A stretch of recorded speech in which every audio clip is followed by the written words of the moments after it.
प्रिय विद्यार्थियों एवं मित्रों, नमस्कार। मोहन हिंदी वाटिका में आपका स्वागत है। मैंने पिछली कक्षाओं में भारतीय इतिहास समान अध्ययन लेकर के उपस्थित हुआ था। समान अध्ययन में भारतीय इतिहास के अंतर्गत हमने पिछली कक्षाओं में उसके 3 भाग किए थे: प्राचीन भारतीय इतिहास, मध्यकालीन भारतीय इतिहास और आधुनिक कालीन भारतीय इतिहास। इसके अंतर्गत मैंने इतिहास की परिभाषा बताया था, उसके पितामह बताया था, उनका समय बताया था, आदि प्रश्न मैं क्लास 1 में करा चुका हूँ। आज हम आपके समक्ष प्राचीन भारतीय इतिहास को 3 भागों में बांट करके उसका अध्ययन करेंगे। प्राचीन भारतीय इतिहास को 3 कालखंडों में विभक्त किया गया है। नंबर 1 प्रागैतिहासिक काल, नंबर 2 आद्य ऐतिहासिक काल, नंबर 3 ऐतिहासिक काल। यहाँ तक मैंने पिछली कक्षाओं में पढ़ा था। आज हम इसके आगे अध्ययन करेंगे। प्राचीन भारतीय इतिहास में पहला है प्रागैतिहासिक काल, जिसे हम कहते हैं प्री हिस्टोरिक एज। नंबर 1 प्रागैतिहासिक काल। प्रागैतिहासिक काल, प्रागैतिहासिक काल, इसकी इंग्लिश होती है प्री हिस्टोरिक एज। प्रागैतिहासिक काल हम उस काल को कहते हैं जिसमें लिखित साधन उपलब्ध नहीं है। इस काल में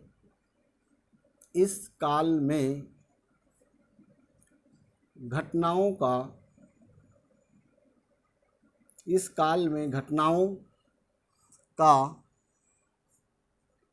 कोई लिखित विवरण उपलब्ध नहीं है। लिखित विवरण उपलब्ध नहीं है। इस काल के विषय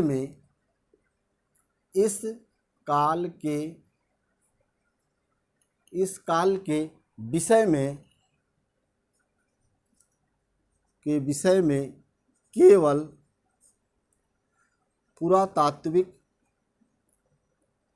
पुरातात्विक साधन उपलब्ध है। पुरातात्विक साधन उपलब्ध है, जैसे पाषाण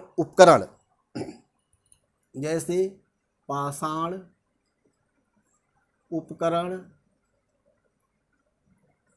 मिट्टी के बर्तन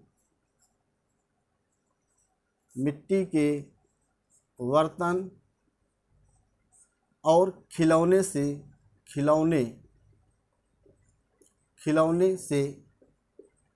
जानकारी मिलती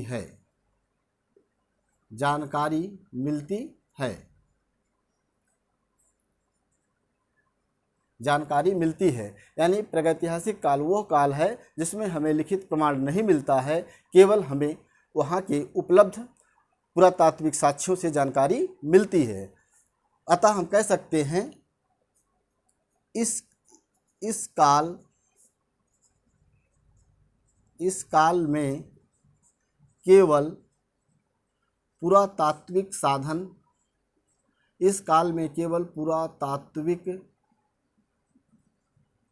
साधनों पर निर्भर है। इस काल में केवल पुरातात्विक साधनों पर निर्भर है। यह काल, या इस प्रकार कह सकते हैं यह काल, इस काल में नहीं यह काल कह सकते हैं। यह काल या इस काल में यह काल केवल पुरातात्विक साधनों पर उपलब्ध है। यह काल केवल पुरातात्विक साधनों पर निर्भर है। अब मैं अगली कड़ी में देखूंगा आद्य ऐतिहासिक काल। नंबर 2 आद्य ऐतिहासिक काल।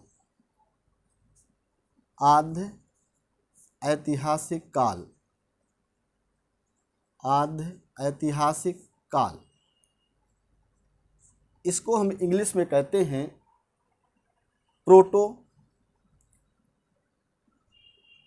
Proto historic age. Proto historic age. आद्य ऐतिहासिक काल हम उस काल को कहते हैं जिसमें लिखित साधन तो उपलब्ध है लेकिन उसे अभी तक पढ़ा नहीं जा सका है। इस काल में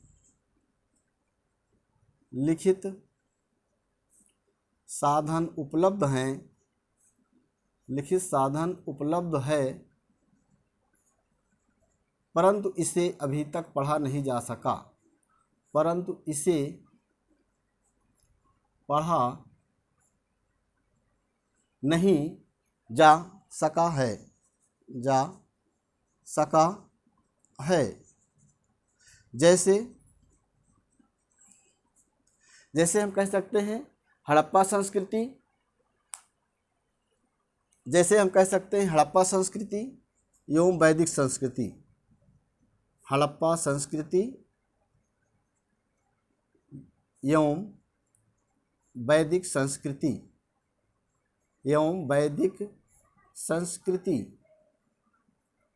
हड़प्पा संस्कृति एवं वैदिक संस्कृति। अर्थात मैं अगर थोड़े से शब्दों में कहूँ तो इस काल में साहित्यिक एवं पुरातात्विक साक्ष्यों पर निर्भर है। यह काल साहित्यिक एवं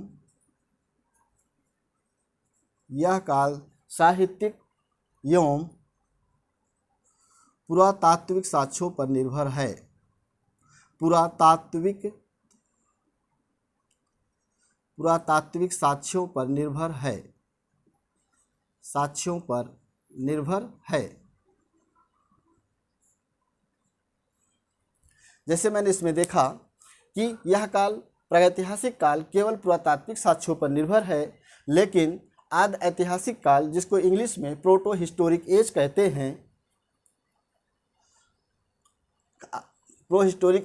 हैं, इस काल में लिखित साधन उपलब्ध है परंतु इसे पढ़ा नहीं गया है। यह काल केवल साहित्यिक एवं पुरातात्विक साक्ष्यों पर निर्भर करता है। अगला हम देखते हैं ऐतिहासिक काल। ऐतिहासिक काल किसे कहते हैं, यानी हिस्टोरिक एज। अगला हम देखते हैं हिस्टोरिक एज किसे कहते हैं। अगली कड़ी में हम देखते हैं ऐतिहासिक काल। अगली कड़ी है ऐतिहासिक काल में लिखित साधन उपलब्ध हैं और उसे पढ़ा भी जा सका है और इस काल में मानव सभ्य हो गया था। यानी ऐतिहासिक काल नंबर तीसरा होगा ऐतिहासिक काल। ऐतिहासिक काल इसे हम कहते हैं हिस्टोरिक एज। ऐतिहासिक काल लिखित साधन उपलब्ध और पढ़ा भी जा सका है। लिखित साधन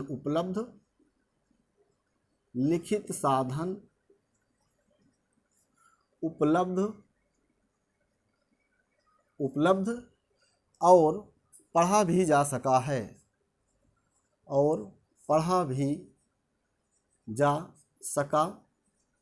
है, यानी मानव सभ्य हो गया।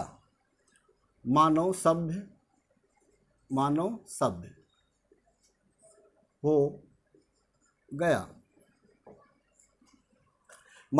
हो गया। तो ऐतिहासिक काल उस काल को कहते हैं जिसमें लिखित साधन उपलब्ध है और पढ़ा भी जा सका है। मानव क्या हो गया है, उसमें सभ्य हो गया है। तो इस तरह से हम देखते हैं कि ऐतिहासिक काल उस काल को कहते हैं जिसमें साधन उपलब्ध है और लिखित भी है। तो इसमें केवल हम कह सकते हैं कि यह जो काल है ऐतिहासिक काल, इस काल की जानकारी हमको इस काल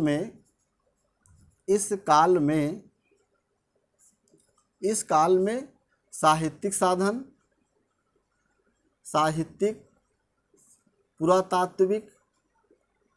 पुरातात्विक और विदेशियों का विवरण उपलब्ध है और विदेशी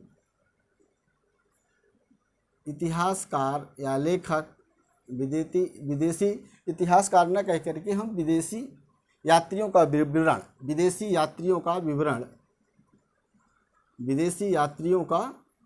विवरण उपलब्ध है। विवरण उपलब्ध है। तो जहां हमने प्रागैतिहासिक काल में देखा कि लिखित साधन